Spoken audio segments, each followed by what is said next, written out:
olha aqui, temos um convidado que chegou, o Dr. Guilherme Santana estava em trânsito, tá, entre o Canadá e os Estados Unidos, né?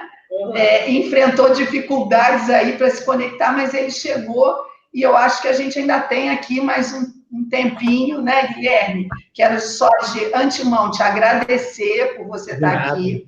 Eu acho que é uma enorme oportunidade da gente ouvir um pouco, Guilherme, na experiência na McGill, lá na unidade que ele tem, e o que ele conhece também sobre o uso do monitoramento. Guilherme, a gente já está aqui há quase uma hora. Na verdade, eu vou te sintetizar aqui quais foram, né, essas mensagens-chave que Cíntia e eu compartilhamos aqui no debate.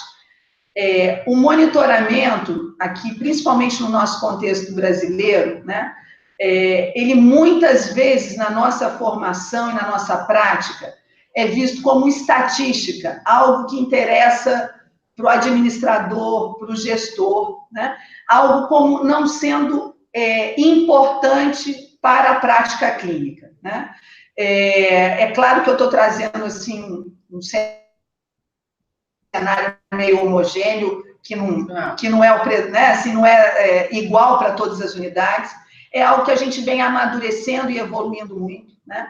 O Brasil tem a Rede Brasileira de Pesquisas Neonatais, tem outras iniciativas, mas para a gente, a síntese que Cíntia e eu trouxemos foi o monitoramento do cuidado, ele é necessário para a gente saber de quem estamos cuidando, como estamos cuidando e quais são os resultados do nosso cuidado. E isso é absolutamente central para a melhoria dos processos de cuidado, para a melhoria dos resultados, não só em termos de mortalidade, mas das condições da alta. Então, assim, a gente teve várias perguntas aqui, a maior parte delas ligadas aí aos desafios dos registros no Brasil, né?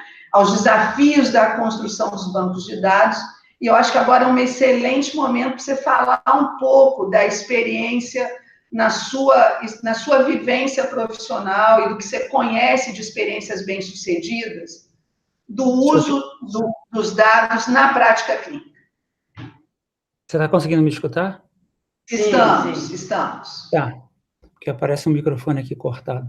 Não, é fundamental, e não a gente cansa de falar isso toda vez que a gente vai em congresso no Brasil, e no Facebook, e no portal, é fundamental. Se você não sabe as estatísticas e os resultados da sua própria UTI, você não sabe o que você tem que fazer para melhorar, aonde que você tem que botar os esforços, principais esforços, para que a coisa melhore. É muito rudimentar ficar só na opinião, eu acho, eu não tenho impressão, aqui a gente tem muito isso.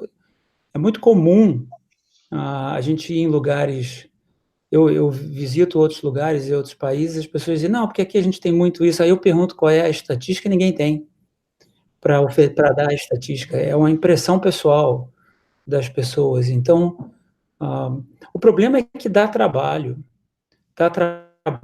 e tem um certo custo, mas o custo, ele é um custo que eu acho que é altamente, a relação custo-benefício é altamente positiva. Né? No Canadá, a nossa experiência no Canadá, o Canadá anda todo com a rede canadense de neonatologia, é gratuita, é subsidiada como se fosse o CNPq daí, ela é gratuita no sentido de que ela tem uma sede em Toronto, que ela recebe todos os dados, trabalha os dados e dá reporte anual de volta para cada centro, e esse reporte anual inclui todos os centros, mas eles são codificados, então você não sabe quem é quem. Né? Você tem pessoas no seu centro que só recebe a letrinha do seu centro. Olha, esse aí é o seu reporte anual, o centro H é vocês. Aí você pode saber como você está e como você se compara com relação aos outros centros, mas você não sabe quem são os outros centros. Então, é anonimizado. A gente, de cada UTI no Canadá, a gente paga do nosso próprio bolso. do nosso salário 2 pessoas para coletar os dados. Porque a rede tem uma central que trabalha isso, gera os reportes, mas a rede não tem dinheiro para bancar em cada centro uma pessoa que vá colher os dados. Então, é um compromisso de cada centro que a gente contrate pessoas e treine. Essas pessoas recebem treinamento na central, em Toronto, de como coletar os dados. Mas é fundamental. Eu vou te dar um exemplo. Vou dar um exemplo clássico. Existe uma pressão na América do Norte do uso de probióticos para diminuir a enterocolite necrotizante. Vários centros no Canadá usando enterocolite necrotizante. Usando probiótico, desculpa. Quando a gente levanta o dado, a gente vê que a gente é o centro com a menor incidência de enterocolite necrotizante do Canadá. A nossa incidência é 2%. Para que a gente vai usar probiótico? Claro. Entendeu? Não são determinadas coisas que você tem que saber onde você está, porque eu participei de várias discussões antes de saber os resultados, vai, não vai, vai, não vai, vai, não vai. Aí, quando veio o resultado, 2% de enterocolite é menor do que a maioria dos centros do mundo inteiro, e o probiótico não vai botar em 0, e tem efeito colateral. Então, esse é só um exemplo, tem vários exemplos do que você pode saber da sua unidade, e até eu, o gestor, e as pessoas que administram, para dizer, olha, isso aqui tem que melhorar, isso aqui está ótimo, isso aqui não precisa melhorar. O grande problema que eu vejo no Brasil, o Brasil é muito parecido com os Estados Unidos, ele é um misto, ele tem UTIs de tudo que é tipo, particular, filantrópica, pública, universitária, estadual, municipal. A rede brasileira é como a rede americana, ela não inclui todas as UTIs, ela inclui algumas UTIs. A rede americana faz a mesma coisa, a rede americana só tem 18 UTIs, os Estados Unidos tem mais de 2.000 UTIs. Então, a rede americana representa uma minoria absoluta das UTIs lá. Mas o que eu vejo nos Estados Unidos é que a maioria das UTIs privadas, e até algumas públicas, se juntaram e fizeram redes individualizadas. Por isso você vê nos Estados Unidos tem o Pediatrics, tem o Alere, tem o NICHD, tem o Vermont Oxford, eles se juntam para tentar produzir resultado. O fato é que, se você trabalhar numa UTI que você não sabe o seu resultado, você não consegue praticamente nada. É isso que as pessoas têm que entender no Brasil. Essa frase eu podia repetir de novo. Se você trabalha numa unidade... Se você trabalha numa UTI que você não consegue mostrar resultado, você não consegue nada. Nada. Você não consegue nada, você não consegue financiamento, você não consegue ajuda de empresa, você não consegue contratar gente, porque a primeira coisa que as pessoas perguntam é os dados da sua UTI. Né? Quantos leitos, quantos vocês internam, qual é a incidência disso, qual é a incidência daquilo. Então, trabalhar numa UTI, como eu vejo em vários lugares do mundo, não é só o Brasil, não. O brasileiro tem que parar com essa mania de achar que é o Brasil. Eu vejo em vários outros lugares que eu vou do mundo. Qual é a sua incidência de sepsis? Não sei. Qual é a sua incidência de... não sei. Você está trabalhando igual num campo de guerra, você não tem a menor ideia de onde vem o tiro. Um campo de guerra minado, né? Que a qualquer momento pisa numa bomba e explode. Exatamente. Eu acho que, né, é fundamental em cada UTI pelo Brasil afora, as pessoas escolham uma ou duas, falam, olha, você vai ficar aqui, eu vou te dar uma carga de horária protegida, você vai levantar os dados da nossa UTI. Eu quero, se muita coisa não dá, escolhe 3 coisas. Eu quero levantar os nossos resultados em 3 coisas. Tem 3 coisas que estão me incomodando aqui, isso, isso e isso. Então, levanta pelo menos algum dado da sua UTI você tem. Mas, de qualquer maneira... essa experiência que você relata de 2 pessoas, né, fazendo a responsabilidade final do dado, significa também que o registro da clínica tem um nível de qualidade para que as pessoas possam coletar, não é? Exatamente, porque... Há uma valorização do prontuário, do registro do cotidiano da clínica, que foi outra coisa que a gente também ressaltou aqui. O monitoramento, ele nasce de um registro da clínica, que é obrigação da clínica, é fundamento da clínica, de um bom registro da clínica, é da onde nasce o monitoramento.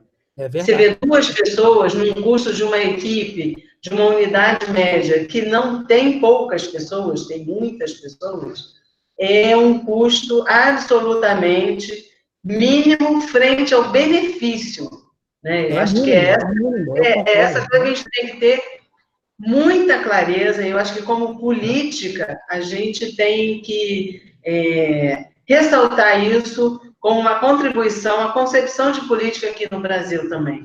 Eu quero destacar aqui uma frase do Guilherme e vou fazer uma pergunta para ele também.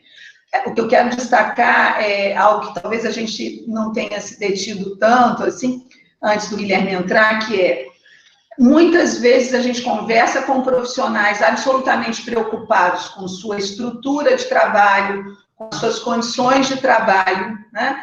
E muito aflitos e empenhados, né? Acho que o Guilherme fala isso muito, né? Quem escolhe trabalhar com cuidado neonatal, não é possível que não seja muito empenhado e muito bem intencionado na melhoria dos resultados. E muitas vezes essas pessoas, elas não estão instrumentalizadas por informações que dão força no diálogo com o chefe de equipe, com o diretor da maternidade, com o secretário de saúde, com qualquer âmbito da estrutura de gestão do nosso sistema de saúde. Então, também essa fala para a equipe clínica, né? O esforço de registro dos dados, o monitoramento, compreender os números daquela unidade, nos dão muita força perante as estruturas de gestão, né? Isso foi um lembrete aqui do Guilherme. E outra pergunta para você, Guilherme. Como é que você vê, qual a experiência que você tem aí na capilarização, na divulgação desses dados? Eu sei que você já tem muita maturidade e não é algo recente. E esse é um problema que, às vezes, para a gente, para conversar, né? A gente tem uns problemas que unidades neonatais que já têm uma tradição na análise dos dados, isso não é mais problema. Mas como é que é isso? Como é que os plantonistas, eles recebem esses dados? Como é que vocês fazem essa disseminação desse monitoramento? Tem dois tipos de dados, eu ia dizer. Existe esse que é numa escala maior, de você querer saber os desfechos, quantas internações, quantos abaixo de 1.500, quantos abaixo de 1.000, quantos têm displasia, etc. Esse que é um relatório anual que a gente recebe, e aí tem 2 ou 3 reuniões obrigatórias, tem que estar todo mundo, não tem discussão, todo mundo tem que estar presente na sala para conversar sobre os dados, 2 ou 3 reuniões obrigatórias sobre isso. Mas tem aquela que é a monitorização do dia a dia. Essa monitorização do dia a dia é feita pela enfermagem, é feita pela fisioterapia, etc., e tem um painel dentro da UTI. Um painel dentro da UTI dizendo quantas crianças estavam na faixa de saturação normal, quantas crianças o alarme estava correto, quantas crianças o CPAP estava posicionado correto. É aleatória. Ela acontece aleatória, não tem nome, não tem dia da semana, não tem nada. Um dia, a cada 2 semanas, eles vão lá e botam tudo no quadro. Então, nas últimas 2 semanas, no dia que a gente fez uma revisão aleatória, foi isso que a gente encontrou. E aí, tem sinal vermelho, sinal verde, sinal amarelo, dizendo, olha, estamos fazendo bem isso, estamos fazendo mal isso, houve uma piora, por exemplo, de lavagem de mão, né? Houve uma melhora disso, né? Isso é contínuo, isso é contínuo, é a cada 2 semanas dentro da UTI. E as pessoas têm que entender, quando eles trabalham com vida, e com vida de recém-nascido de família, não tem que ficar melindrado com nada. Entendeu? As pessoas têm que entender que isso não existe. Na verdade, todo mundo erra e todo mundo acerta, é junto.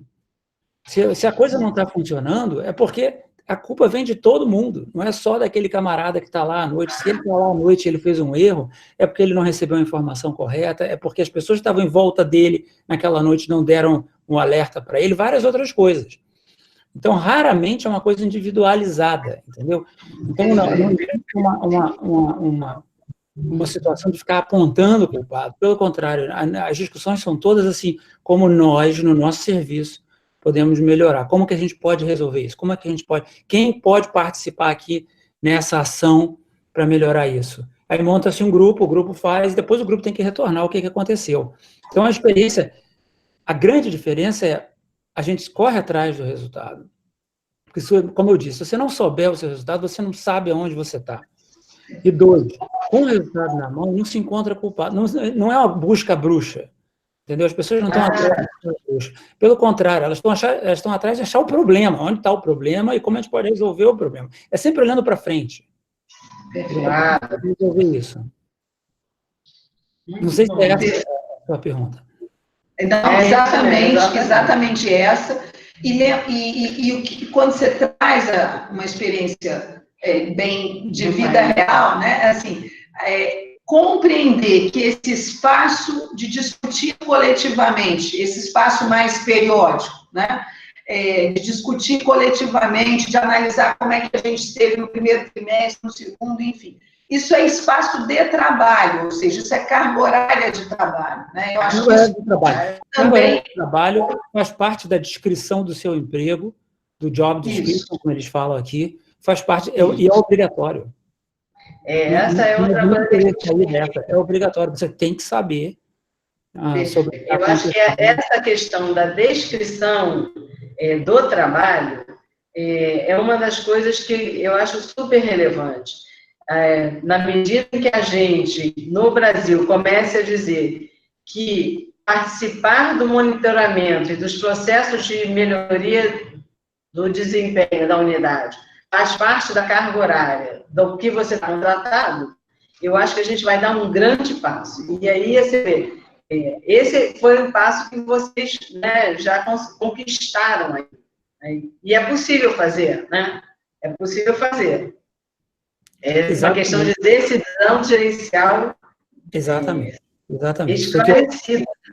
Porque eu disse hoje, não sei se vocês viram no Facebook, tem muita coisa que pode ser feita sem precisar do governo ficar ajudando, entendeu?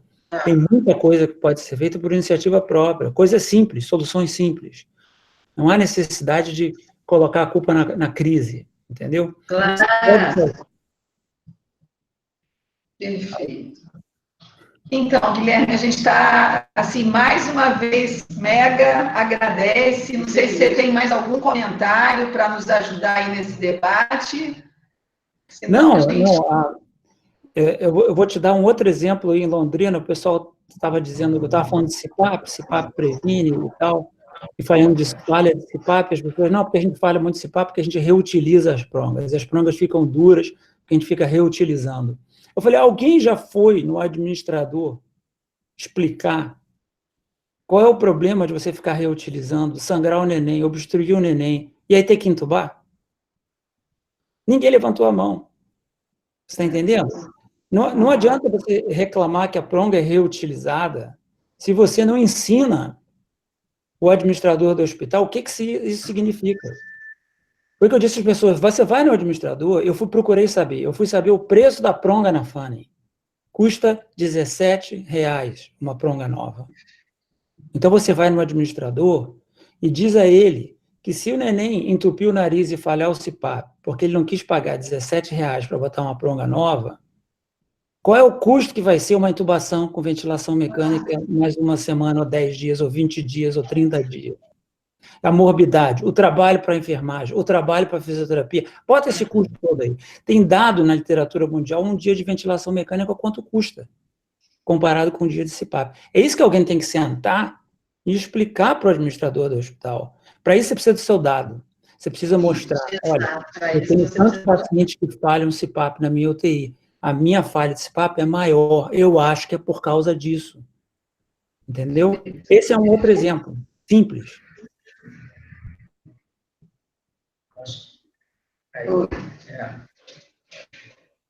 Tá bom? Ok, Guilherme. Olha, super obrigada. Muito obrigada. Eu sei que foi um esforço para você em trânsito, né? Mas quando o Guilherme disse que ia estar online, né? Tendo a possibilidade de estar, eu falei, Guilherme, então você entra com a gente, porque eu acho que existe. Eu citei você algumas vezes aqui, assim como citei grandes referências hoje no processo de melhoria do cuidado neonatal, e a gente compreender, né, o monitoramento em relação a isso. A gente aqui do IFF entende a nossa responsabilidade numa definição de diretrizes para esse monitoramento. Existe uma atividade em curso, né, com 30 unidades neonatais que foram priorizadas pelo Ministério da Saúde, no norte e nordeste do Brasil.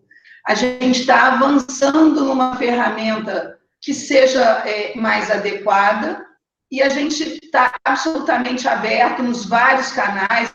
Eu sei que você, enfim, os consultores do Ministério, Sérgio Marma, Roseli, Zen, a gente está aberto aí para solicitações, para trocas de experiências, né? E para também a discussão de um sistema ampliado aí de monitoramento em articulação com a rede brasileira. Enfim, eu acho que está mais do que na hora, né, de termos uma rede independente aí da inserção, da vinculação da unidade, mas a gente ter dados mais concretos, tá bom? Isso, exatamente. Né? O Brasil, como eu falei, é um modelo norte-americano, é um misto de vários tipos diferentes de UTI. Nesse modelo, você tem 10 diferentes redes.